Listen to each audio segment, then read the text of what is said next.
Hey guys, in tonight's story, I'll tell you why Pharaoh Ramses II slept with his daughter's maid.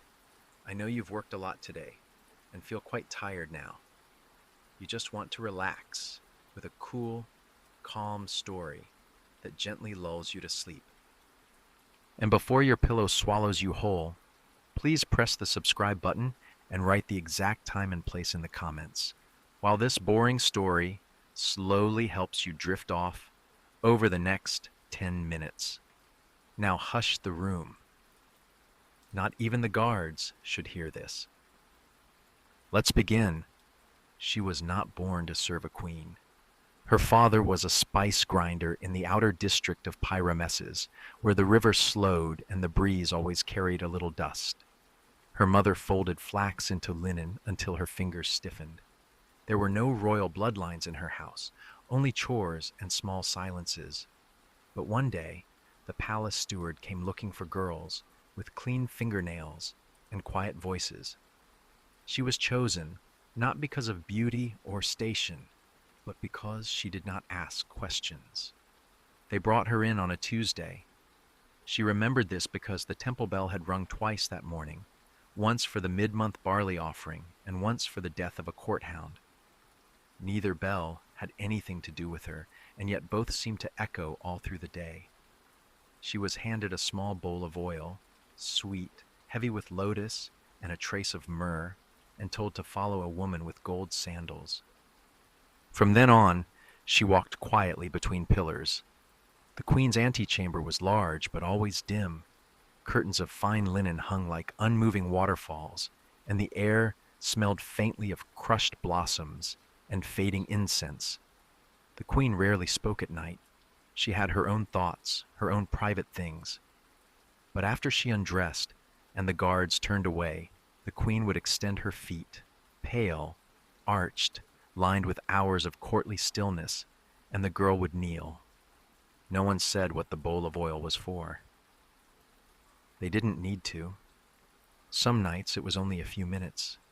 She rubbed the oil into the skin, pressing gently, careful never to look too far up. Other nights it stretched longer, and the queen would close her eyes and let her breathe. The bowl would be taken away before morning. No one asked if she enjoyed the task, or if her fingers hurt. That was not the point. The rhythm of it mattered more than the meaning, like sweeping sand that would return tomorrow. But one night, the queen did not call. Instead, a different servant, one she had seen only twice, always in silence, appeared by the side corridor. He wore a linen sash without embroidery, which marked him as someone trusted but deliberately plain. He held out a small towel and gestured for her to follow. No words, just that simple motion, like a page being turned. She followed him through a hallway that curved slightly westward, toward the deeper inner rooms of the royal residence. The kind of place servants didn't go unless told. The air grew warmer there. Quieter, too. The curtains were thicker. There were more closed doors. She tightened her fingers on the bowl, careful not to spill a drop. At the third curtain, the servant stepped aside. She paused, waiting for permission, but none came. Slowly, she pushed through the curtain. Inside was not the queen. The room was dark except for a single lamp on a low table, and seated just beyond it, wearing a plain robe, was Pharaoh Ramses II, older than she'd imagined. Not young like the stories from the statues. His hands rested on his knees, and he looked at her not with command, but with the kind of calm that makes you unsure whether to kneel or speak.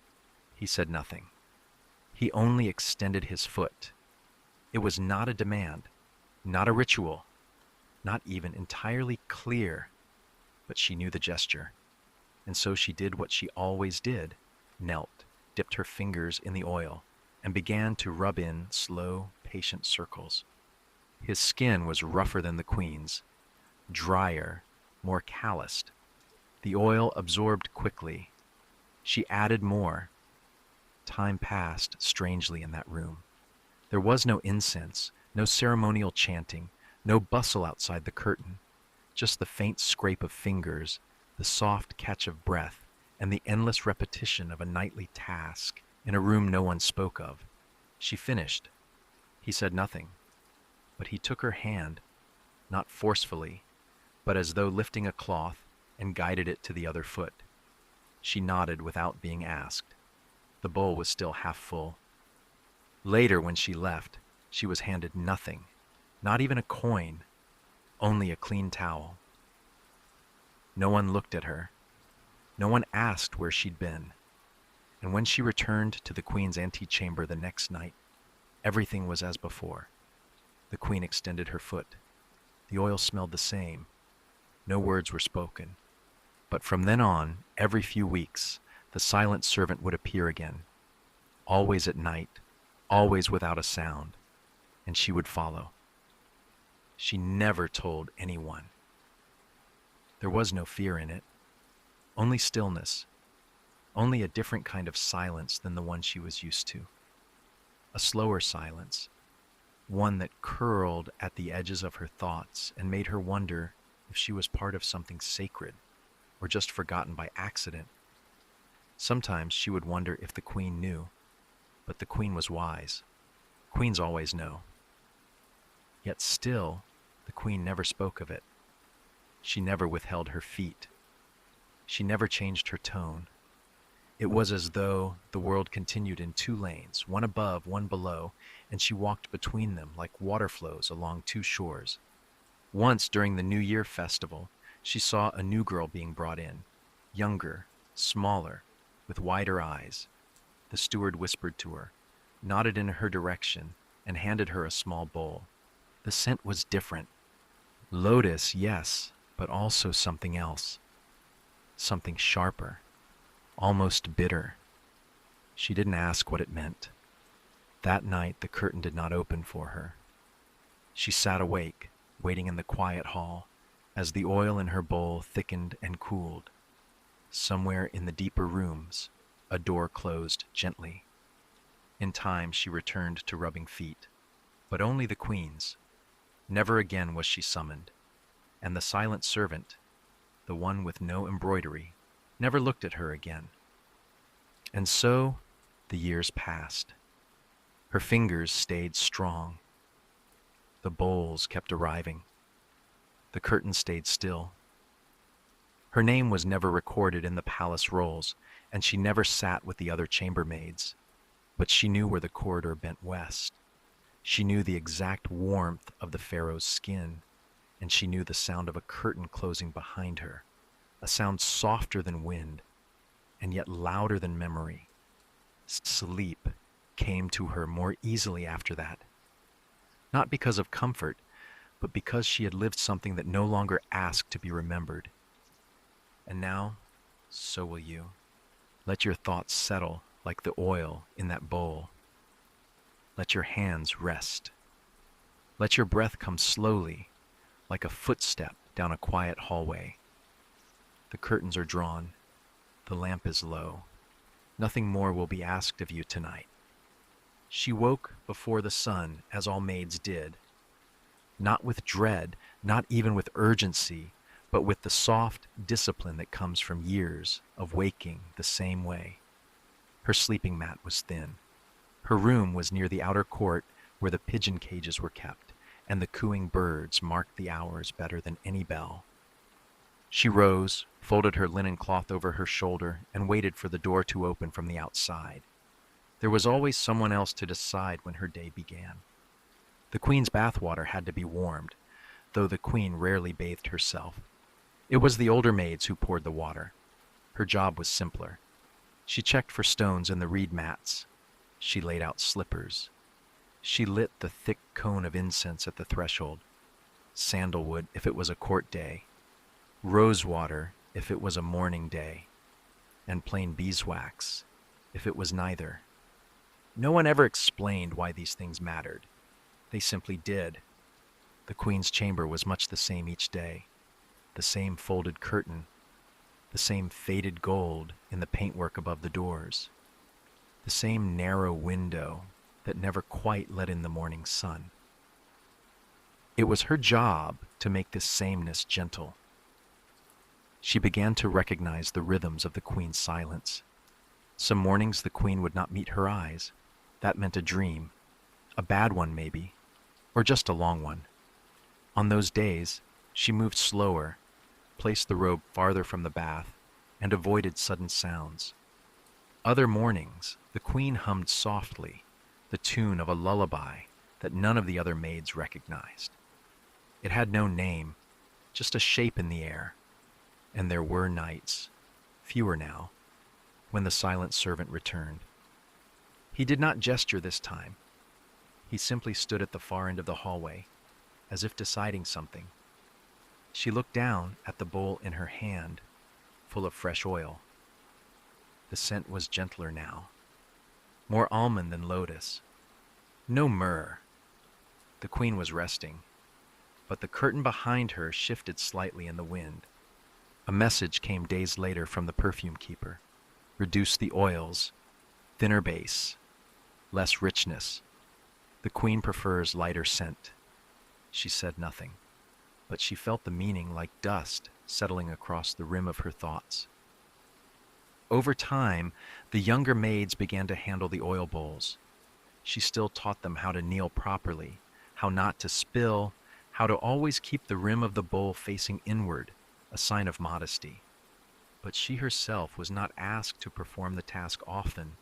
Instead, she was given odd duties, watching over the queen's rings while she bathed, holding the torch while her headdress was set, carrying sealed notes from one end of the palace to another, never opening them, never asked to read. The roles were not punishments, but they were different, and each one made her quieter. One afternoon, while passing through the pottery corridor, she saw Ramses again, not alone, but surrounded by priests. His head was uncovered, and he was laughing at something one of them had said. His robes were rich, and his skin was darkened from time outdoors. He did not see her, or perhaps he did, and chose not to look. That evening she sat in her corner near the linen storage, and held her hands under a warm cloth. The oil still lived beneath her fingernails, a scent that never truly left. No matter how often she washed, she could still find it there, on the skin between her fingers, near the edges of her palm. It made her wonder how many others had touched his feet, or his silence. Because what mattered most in those late-night meetings was never what was said. Nothing was, after all, but what was held in silence. That strange space between acts, between glances, between oil and skin and memory. One of the older maids once whispered that she had seen the pharaoh with 7 concubines in a single week, each more jeweled than the last. Another claimed that he never slept, only rested his eyes in brief spells between the echo of drums and the turning of scrolls. But none of them mentioned the foot oil. That was not the kind of thing people remembered or recorded. She often thought about that, how some things only lived in the hands of those who witnessed them, how history might forget her entirely, her name, her work, even the shape of her shadow in the corridor, but still be shaped by what she did. And in that forgetting, there was comfort, because to be forgotten is to be free from judgment. Late one evening, long after the others had gone to sleep, she opened her small box of personal cloths and found, tucked at the bottom, a tiny stopper of old oil, hardened now with time and air, but still faintly fragrant. She hadn't remembered placing it there. Perhaps it had fallen in, or perhaps one of the other maids left it as a joke or a memory. But when she held it beneath her nose, the years rolled back. The lamp, the foot, the silence. And for a moment, she felt something soft, not pride, not sorrow, but stillness. She placed it back. She folded her cloths. She blew out the lamp. And she went to sleep as though nothing had ever happened. Now you can do the same. Let the images fade. Let the oil cool. Let the long corridors of memory grow quiet. There is nothing more to carry. Just your breath. Just your stillness. Just the hush that settles in a quiet chamber when all stories are done for the night. The queen's hair had begun to thin. It was not spoken aloud, of course. It never was. But the hairdressers moved more carefully now, and the ceremonial combs were swapped for softer tools. The maids who tended her robes began folding in lighter cloths. The queen did not walk as much anymore. She preferred to rest near the garden shade, where the air moved gently, and no one expected speeches. The maid with the oil bowl still served, but now mostly in passing. She no longer carried scent in the evenings. Her role had shifted again. She sorted towels. She matched anklets. She trimmed the fraying ends of silk cords behind the dressing curtain. No one told her she'd been replaced, but she had. Quietly, kindly. The younger girl who now carried the bowl was careful with it, respectful. She walked without sound and kept her eyes low, just as she had once done. And the older maid felt nothing but relief. There was a sweetness in being unnoticed, a peace in fading from the eyes of those who knew too much. She had done what was asked, and now she folded corners. She began spending more time near the washing courts, where the palace robes were laid out under the sun and bleached with water from the Nile. Here conversation was slower, fewer politics, just the steady rhythm of fabric, water, stone. Sometimes she caught glimpses of the pharaoh, not close, just passing. A figure lifted onto a platform, a voice carried over the wind, a command she could not hear.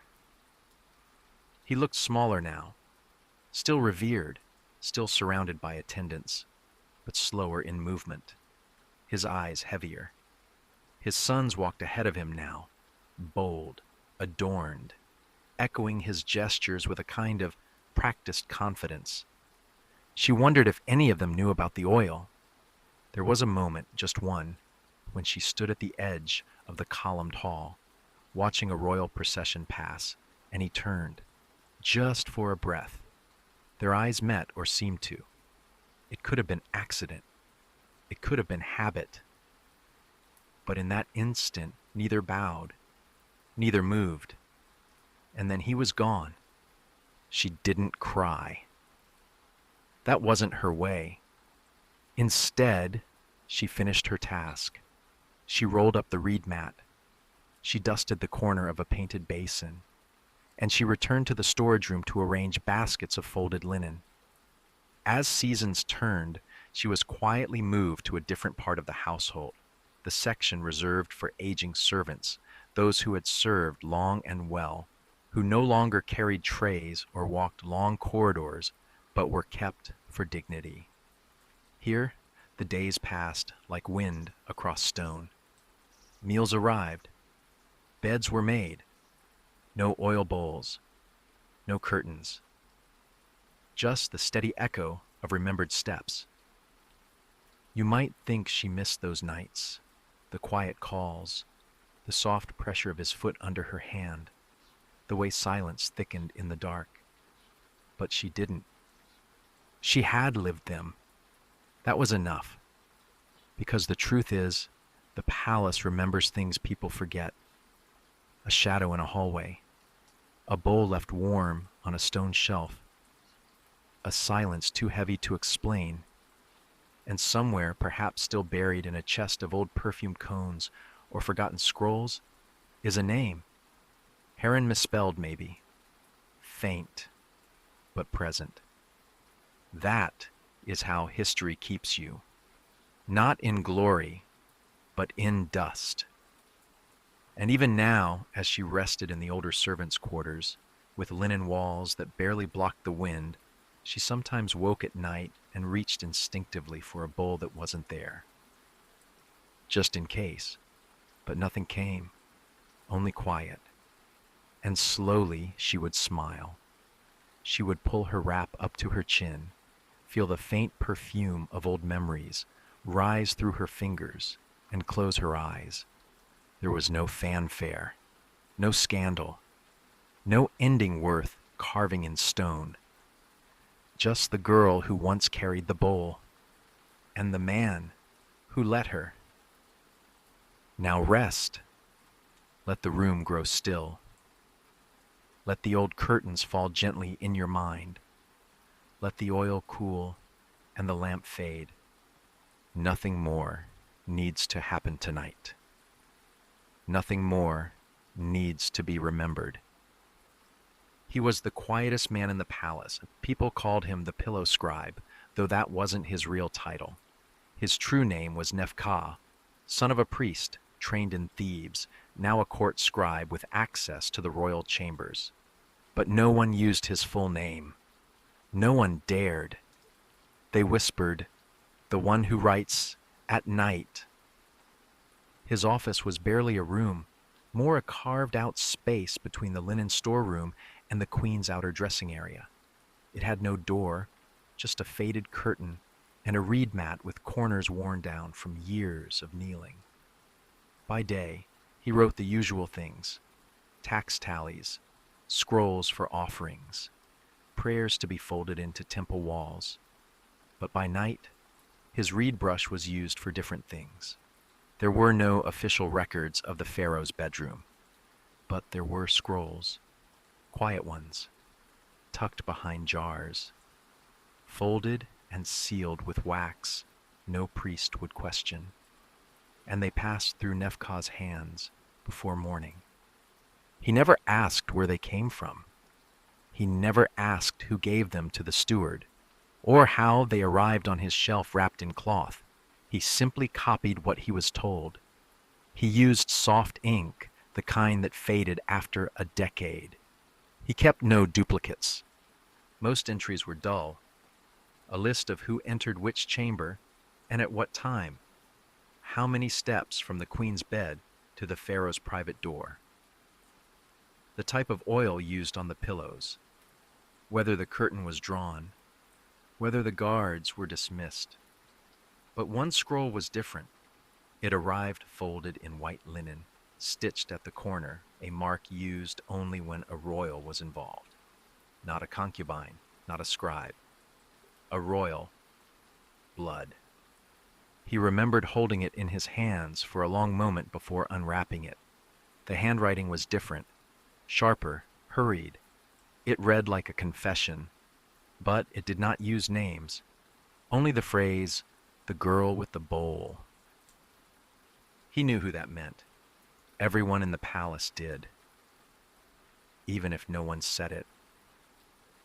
The girl with the bowl of oil. The one summoned sometimes at night, just after the queen was asleep.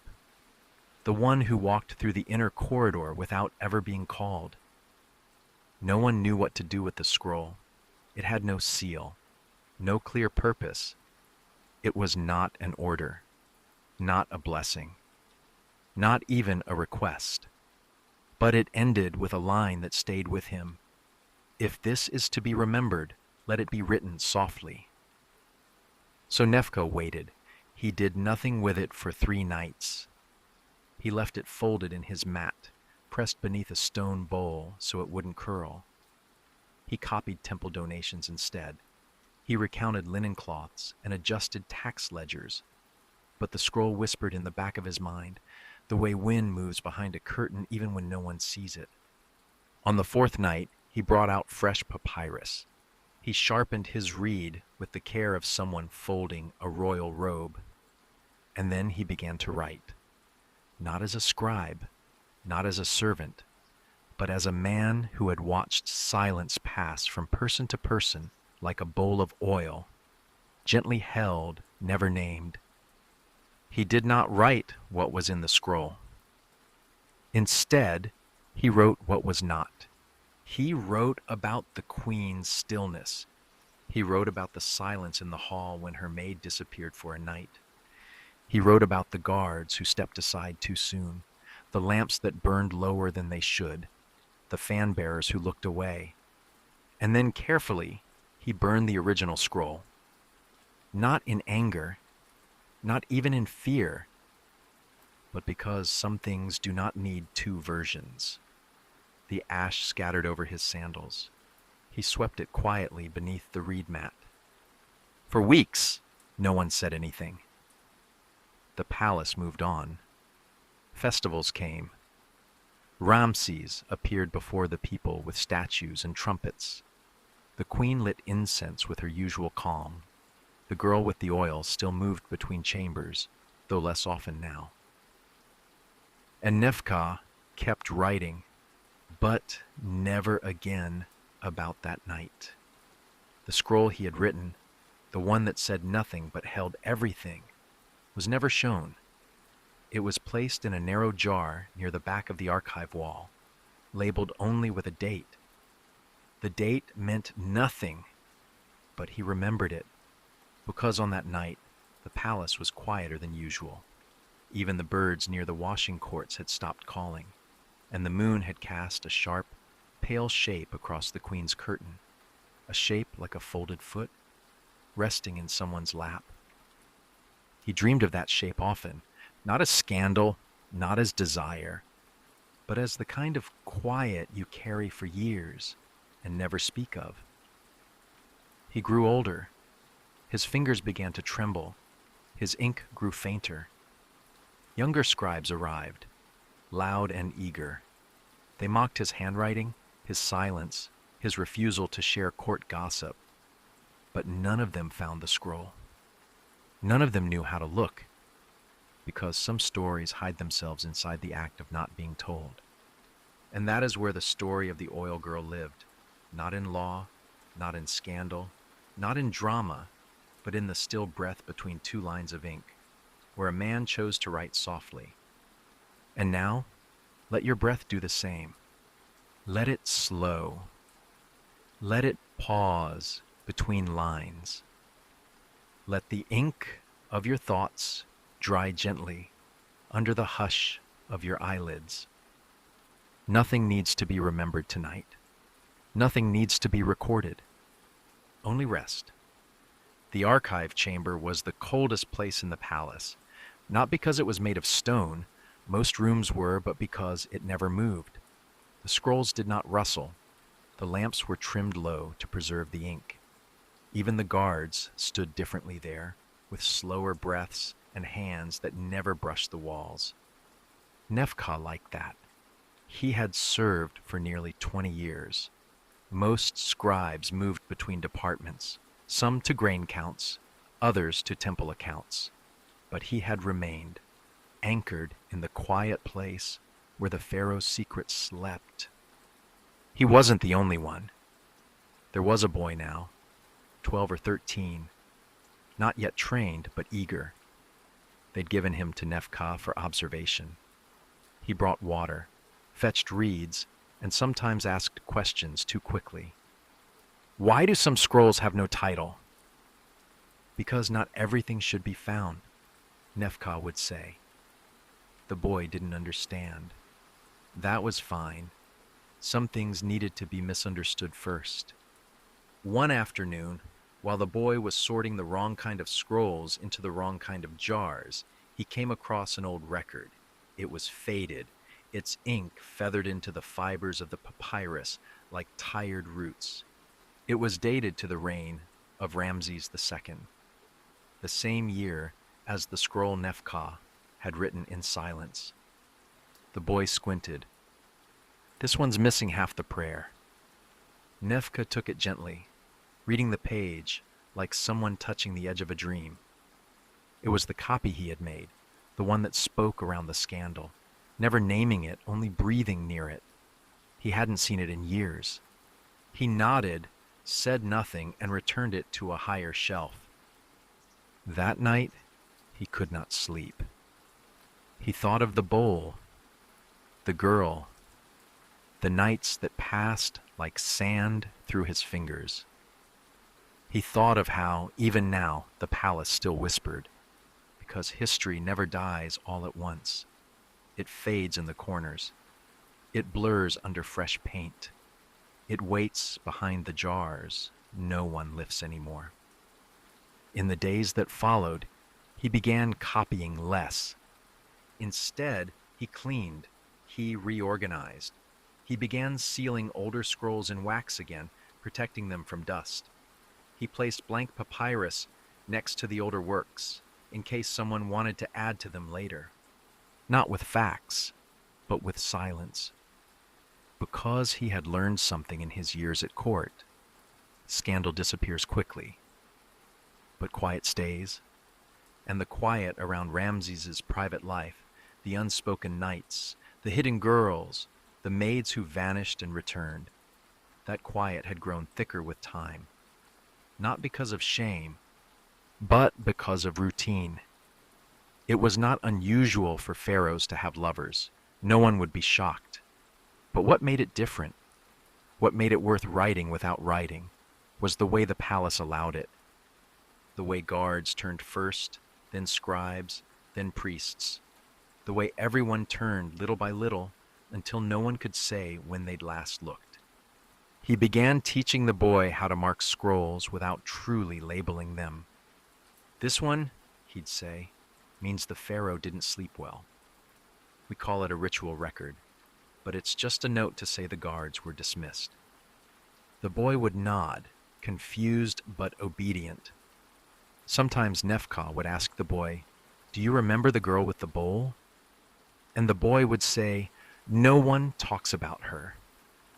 Exactly, Nefka would think. He sometimes wondered what had become of her. Was she still in the palace, married to a guard, sent to a temple, or simply gone? He didn't try to find out.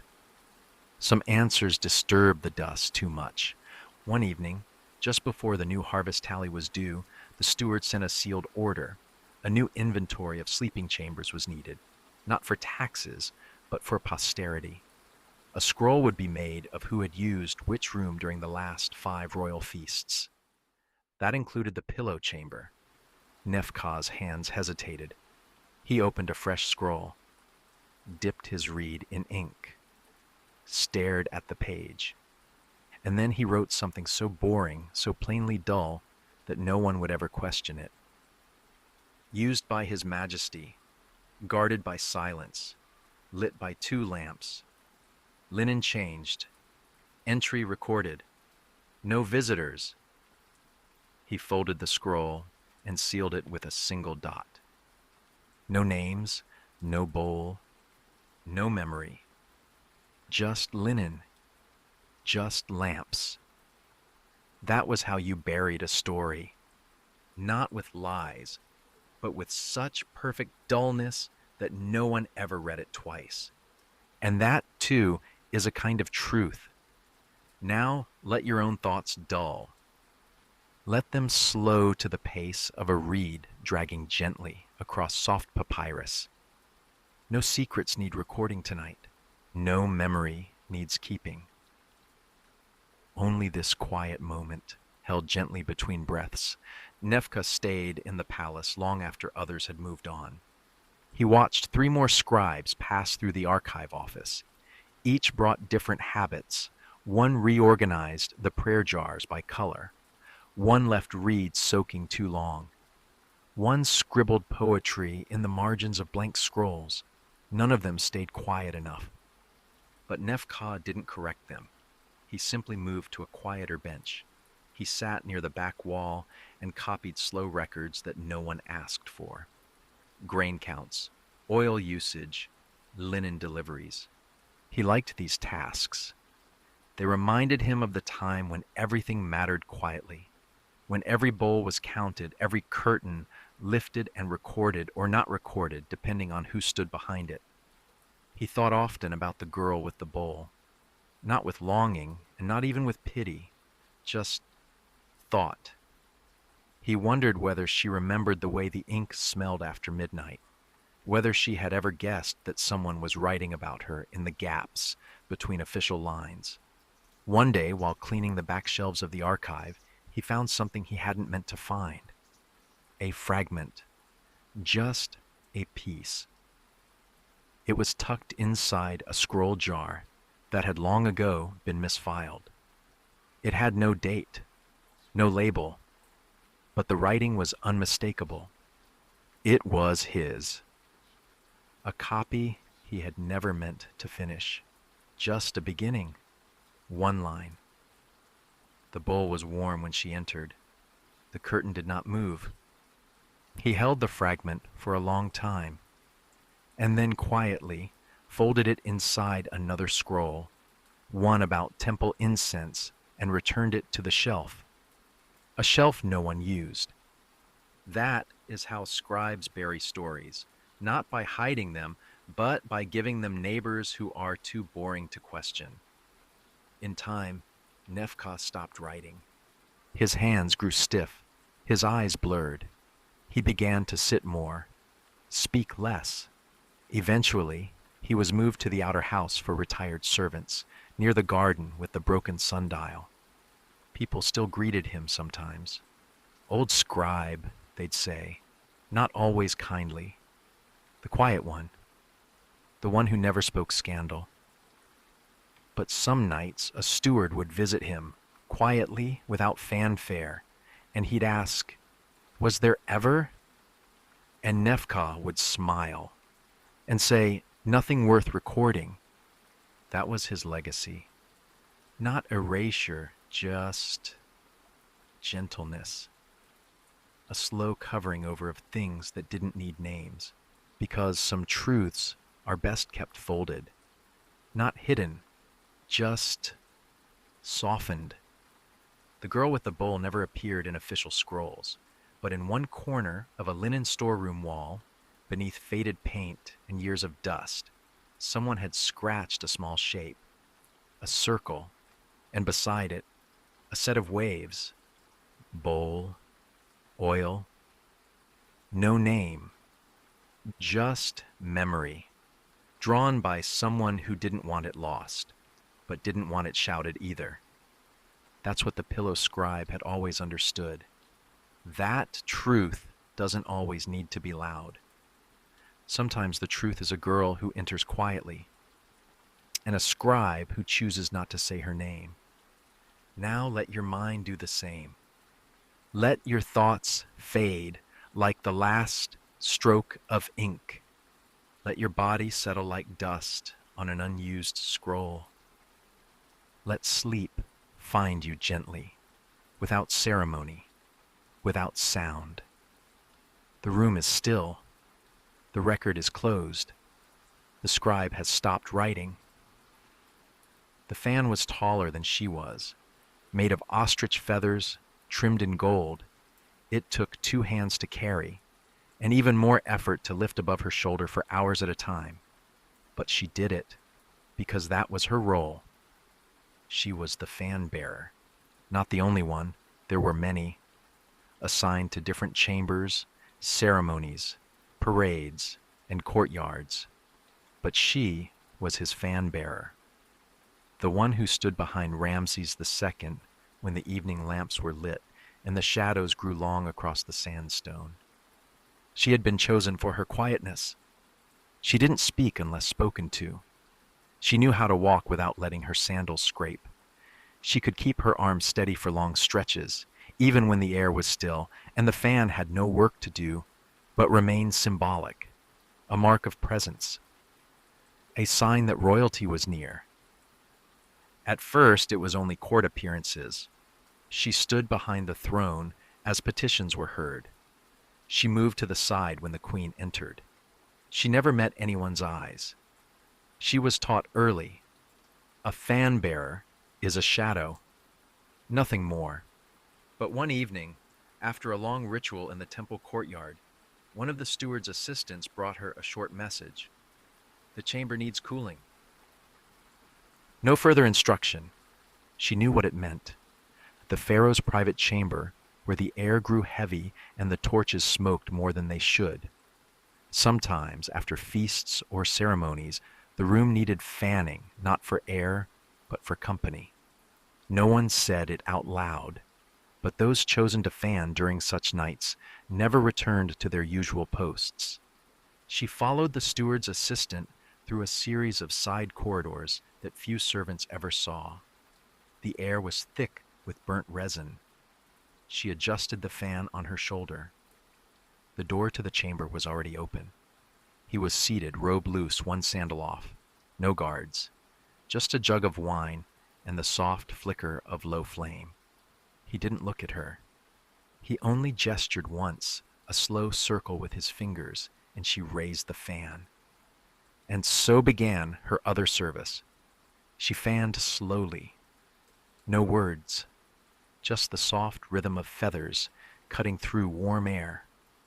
The room wasn't hot, not really, but ritual needed to feel right. The Pharaoh didn't ask questions. He rarely moved. Some nights he drank. Some nights he didn't.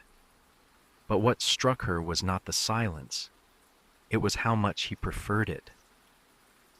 Everyone else in the palace always whispered, plotted, murmured. But here in this room, there was no tension, only stillness, only the steady pull of the fan and the slow drift of smoke from a half-melted lamp. Sometimes there was another figure in the room, behind the curtain near the bed, a woman perhaps, or just the hint of one, a rustle, a breath, never introduced, never named. The fan-bearer didn't look. She was not meant to. Looking in the palace was its own kind of accusation. So she began to look away, even before such moments required it. She would close her eyes briefly as she fanned, slowing the rhythm as though the room itself had exhaled. She learned to listen without listening, to be still without stopping. And the Pharaoh let her. He never scolded, never praised. Just let her exist in that narrow space between presence and disappearance.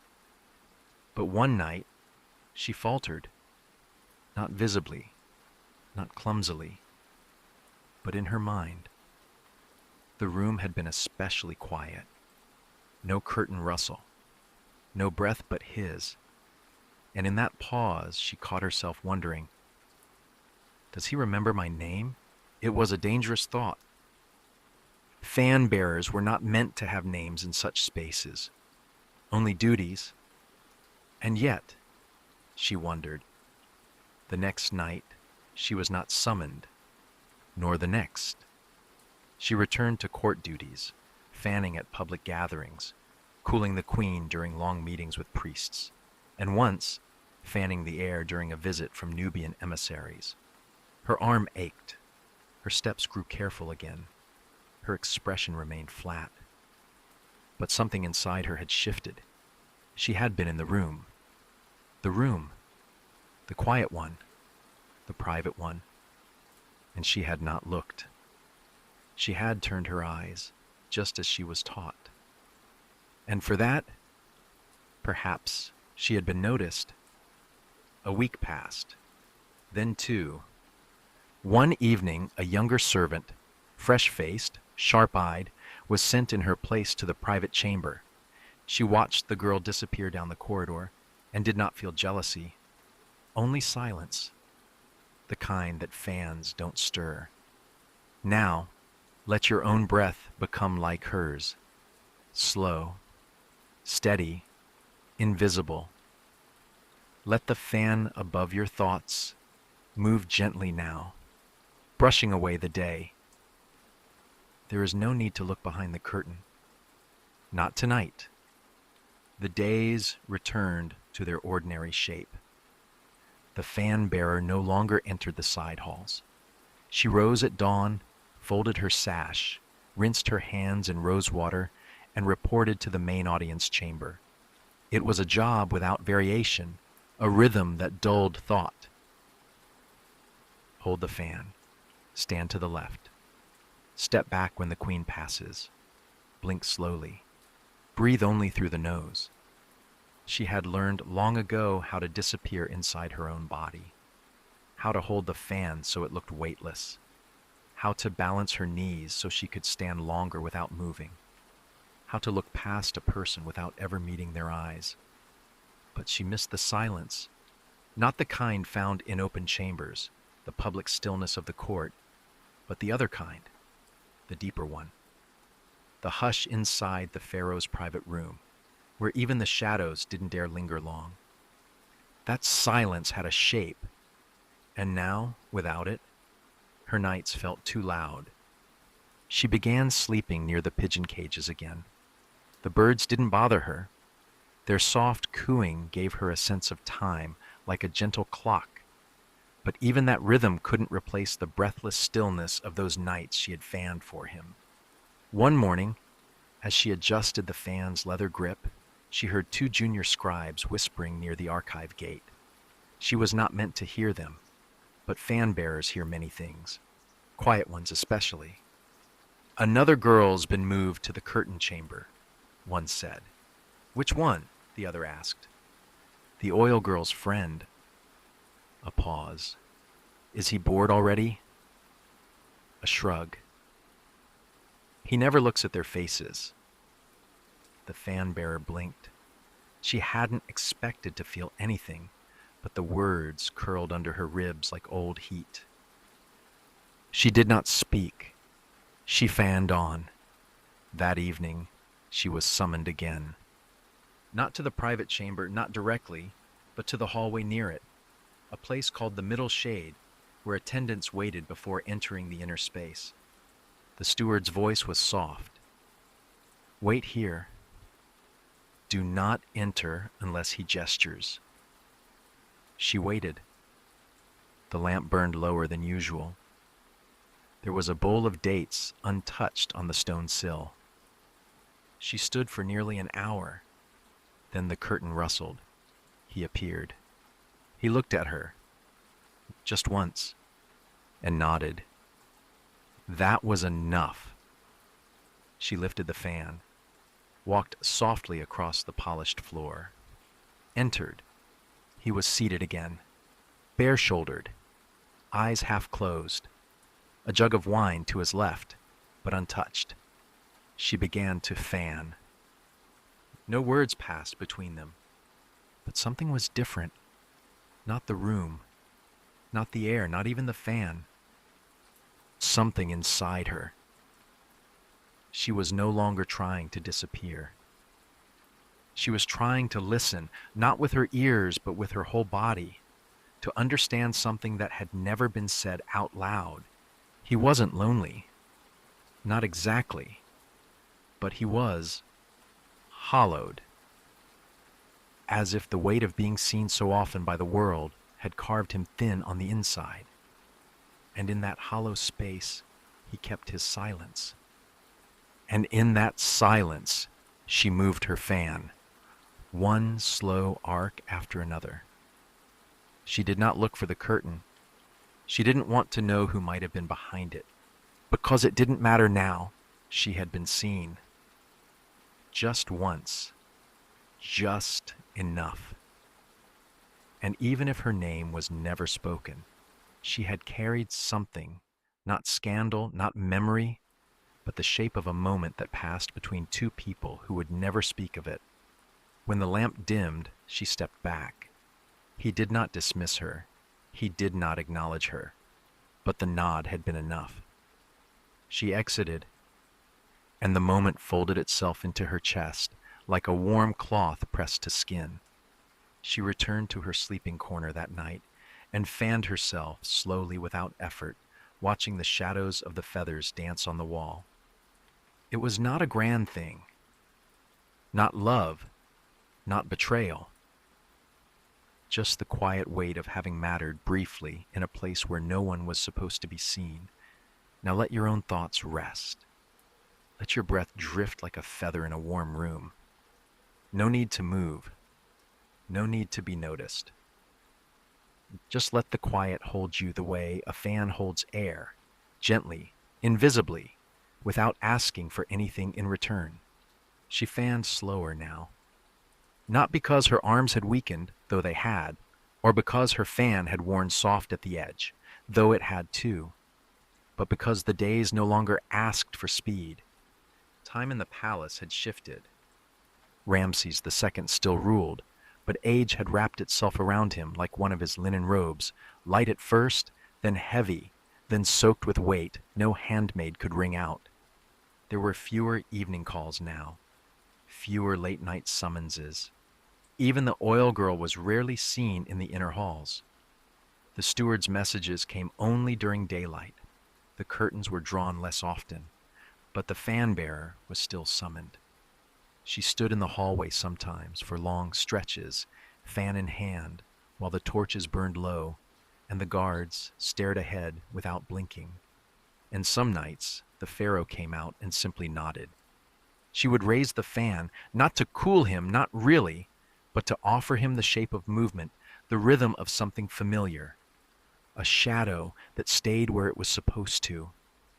It was not affection, not ceremony, just the comfort of repetition. She had grown older too, not so old that she could not carry the fan, but old enough to be offered smaller duties, shade-bringing for the queen's cousin, a brief trip to the temple gate, a linen count before feast day. But they kept her name on the list for the inner corridor. She never asked why. She never asked anything. The day the Pharaoh stopped leaving his chamber altogether, she was given a new task, not fanning, watching. She sat outside the curtain, not the heavy one, but the lighter one used in quiet illness, and waited. The steward told her simply, if he wakes, he will want to hear the fan. So she sat, moving it slowly, not above him, but beside the door. Feather to air, air to nothing. Sometimes the curtain rustled. Sometimes it didn't. She never looked past it. She thought of the younger fan-bearers now, the ones with straighter backs and sharper sandals.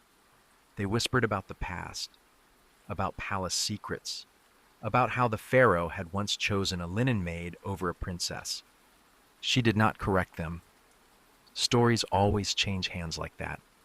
First, they are facts, then names, then whispers, then eventually just a rhythm. She knew her rhythm. She had held the fan. And once, long ago, she had turned her eyes away at just the right moment. Not to avoid truth, but to preserve it. Because in the palace, turning your eyes was a kind of protection, a kindness, a warning. And those who understood that gesture lived longer. She had lived longer. Her final assignment came during the second flood season of her 34th year at court. She was asked to stand beside the gate to the funeral house where the Pharaoh's body, wrapped, sealed, guarded, would be processed by the priests. She held no fan, just silence. But as the cortege passed, one of the junior scribes turned to her and asked softly, "Did he really love any of them?" She looked ahead, calm, still, unmoved, and answered in the only way she knew. She blinked and did not answer at all. Now you can blink too. Let the room around you disappear. Let the story fold in on itself, like a feather returning to rest. There is nothing more to fan. No secrets left to shade. The chamber is empty. The night has cooled, and even the servants have closed their eyes. Before the temple bells rang, before the first rooster called, and long before anyone with rank rose from their cushion, she was already walking. She walked without sound, her feet bare on the stone, calloused just enough not to flinch at the cold. In her hands, she held a clay jug of water.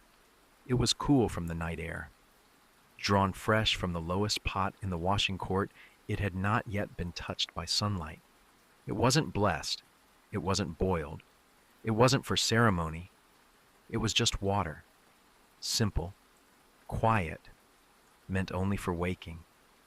This was her task. Each morning, she left before the sky brightened, before the cooks lit their first fires, before the priest boys clanged the bronze trays that echoed across the courtyards.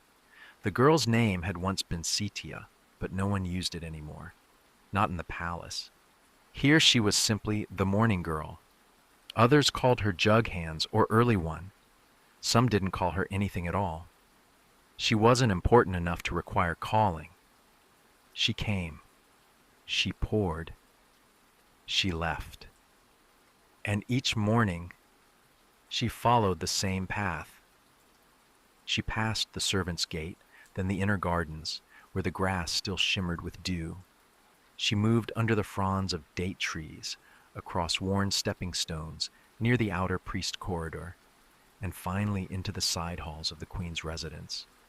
That was the quietest place of all, not because it was empty, but because in those early hours, before the body stirred, silence was heavy. It held everything down like a linen sheet. Her jug was unmarked. Simple clay, hand-shaped. She had 4 others, but this one made the softest pour. The lip curved just right. The water slipped out without splashing. It had taken her 3 years to learn which jugs made which sound. She never spoke of it, but she knew. She poured small bowls of water beside the dressing mats of women who would rise and wash before their maids arrived. She left jugs near the mirrors, where eye paint would soon be applied.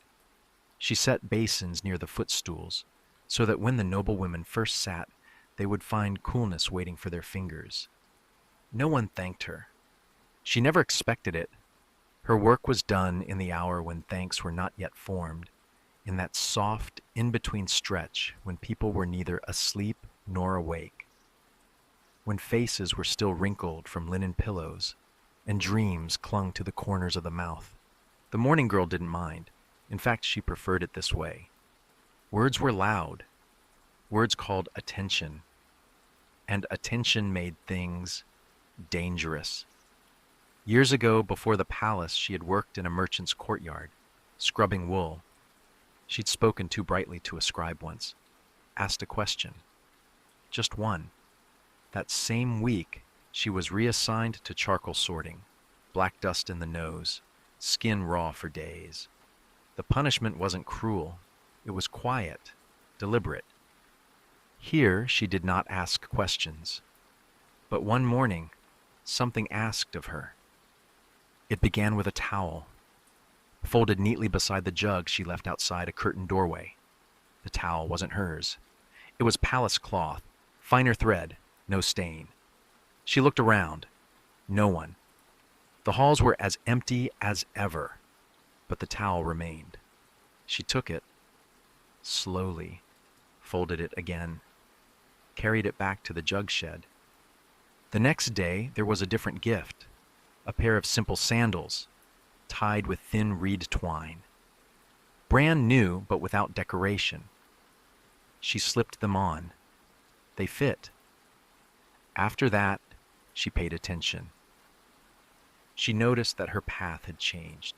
Her route now included a hallway near the pharaoh's smaller chamber, not the great room where foreign guests were entertained, but the one he used during his quieter days. She had never been that close before. Few servants were. She left the water there, just like always. No knock, no whisper. She turned to leave. And then the door opened.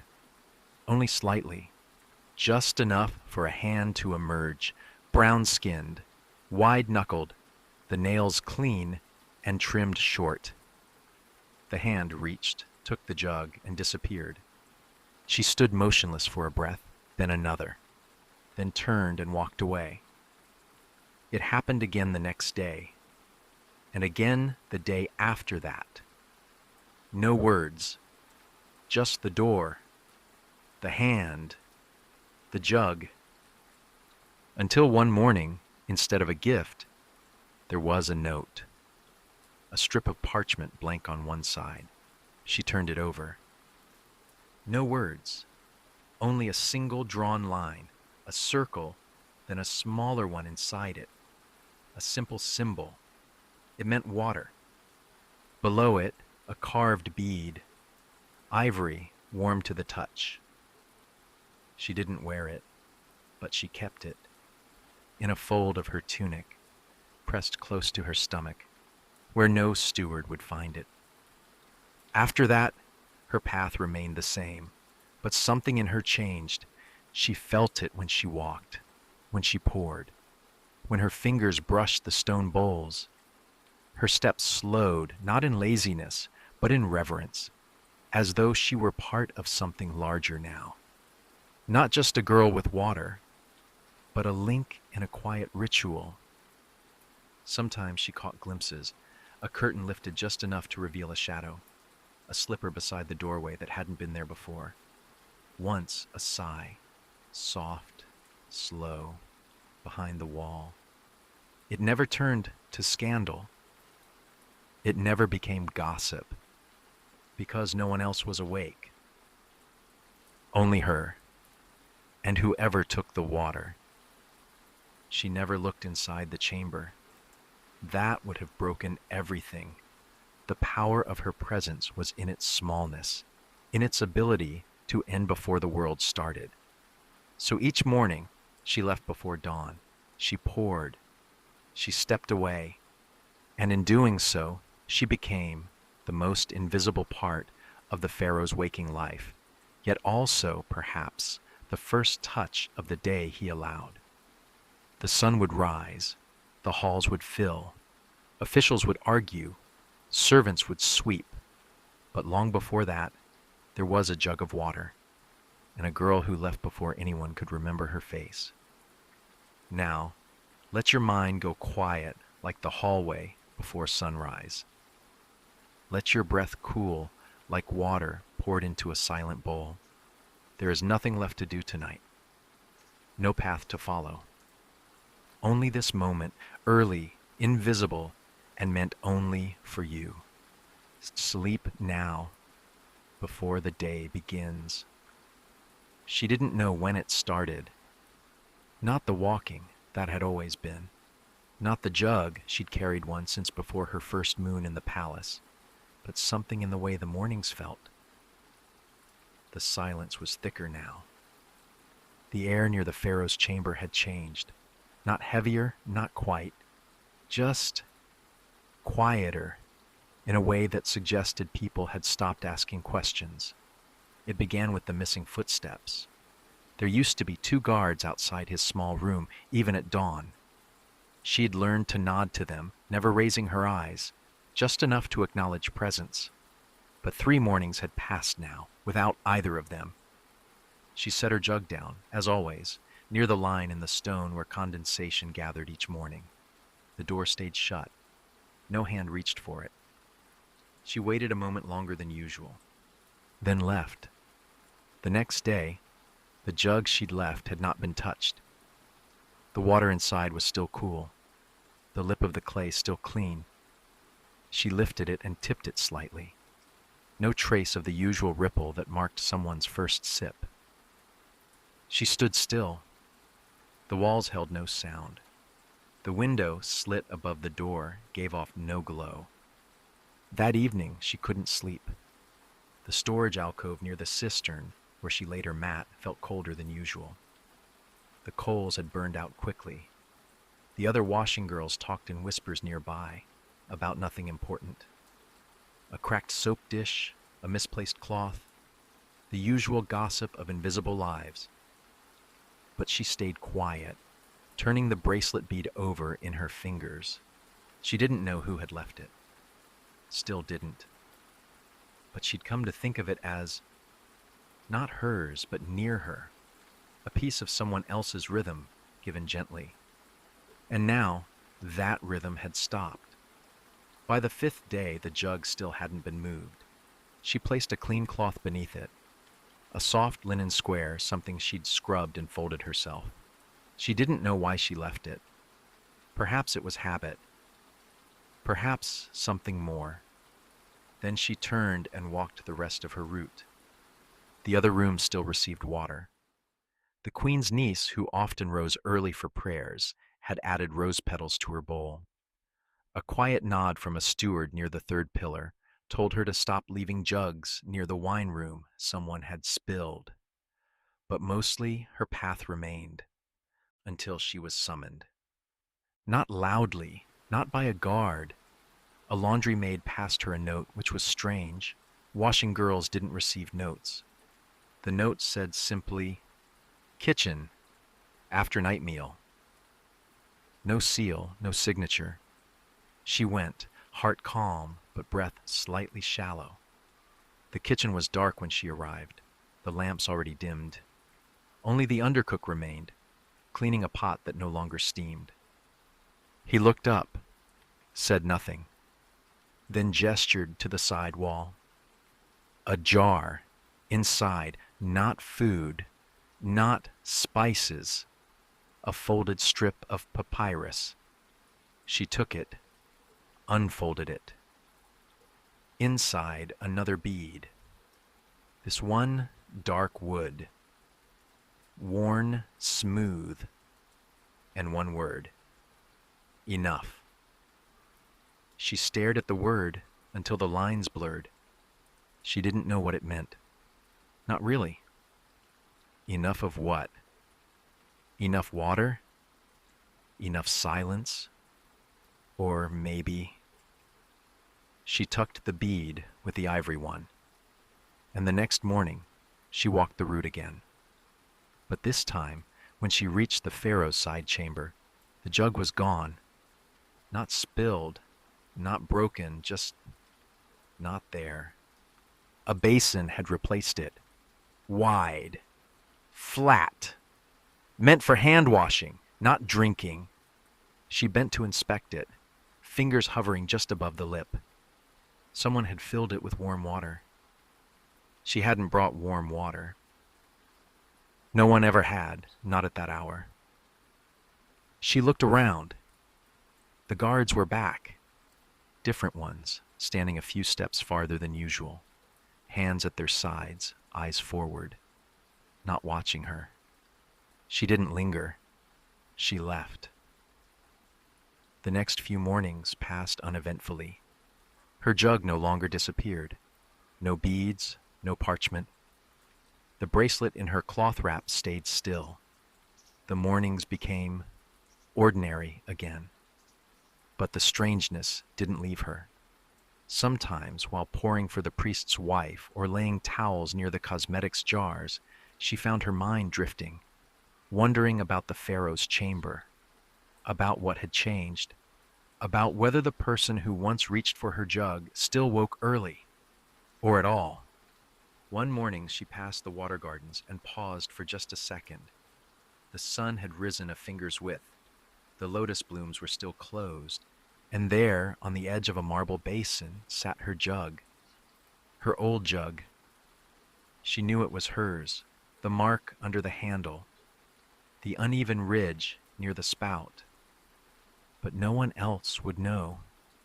It had been cleaned, shined, repaired even. Inside, a folded towel and a strip of leather cord wound around a single bead. Wood and ivory together. She didn't smile. She didn't cry. But her fingers tightened around the handle. She returned to the laundry courtyard and set the jug down beside the cistern. She didn't place it with the others. Instead, she knelt, dipped her hands into the cold water, and washed the bead. Not for cleaning, for ritual. The kind you make yourself when no one else is awake to see. That evening, she told the linen mistress she wanted to change her route. The mistress didn't ask why. The palace never asked why. Only whether. She was assigned to the outer halls after that. Less shadow, more light. She brought water to older noblewomen. Sat sometimes in the corner while they spoke of sandals, of temple feasts, of dreams.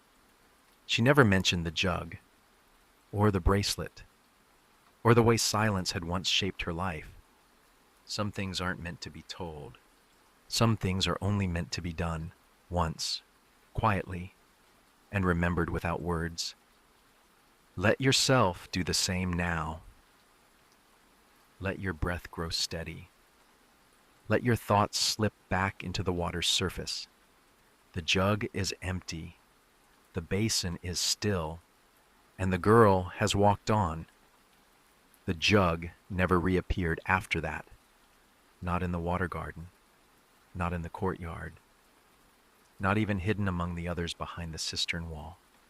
She looked for it once, just once when no one was watching, but it was gone. She accepted it. Some things vanish without sound, just as they arrived. Her routine continued. Now she poured for older women, ones who no longer wore paint under their eyes or slept through half the morning. They did not scold. They did not smile. They only nodded when she came, a quiet sort of acknowledgement. She liked these mornings too. The sun was already up when she started now. She could see the green in the papyrus stalks, the pale yellow of the lotus buds.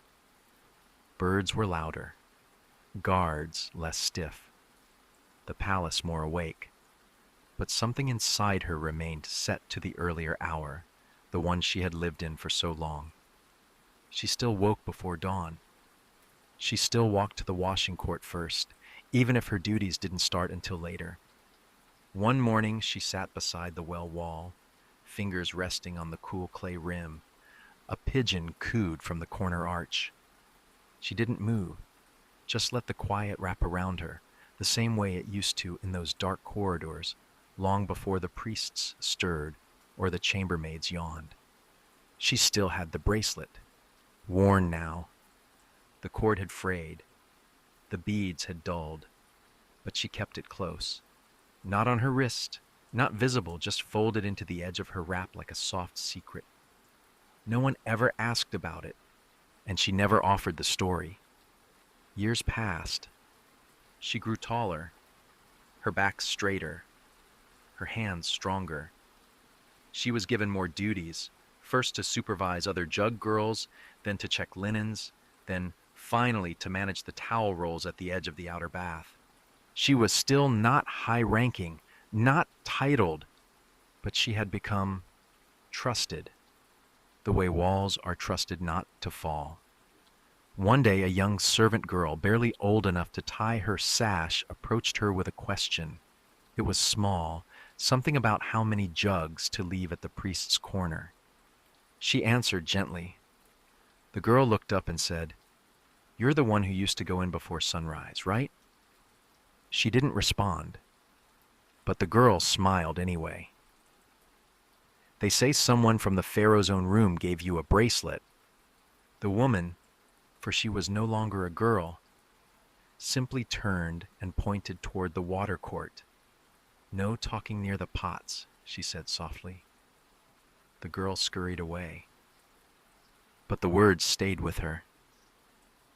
They say. The palace was built on what people said. Whispers carried faster than smoke, and yet no one ever told the whole story. Not the bead, not the morning hand at the door, not the silence between them, and so it faded. The pharaoh aged. The rooms changed. Curtains replaced. Floors swept. Walls repainted. But she stayed.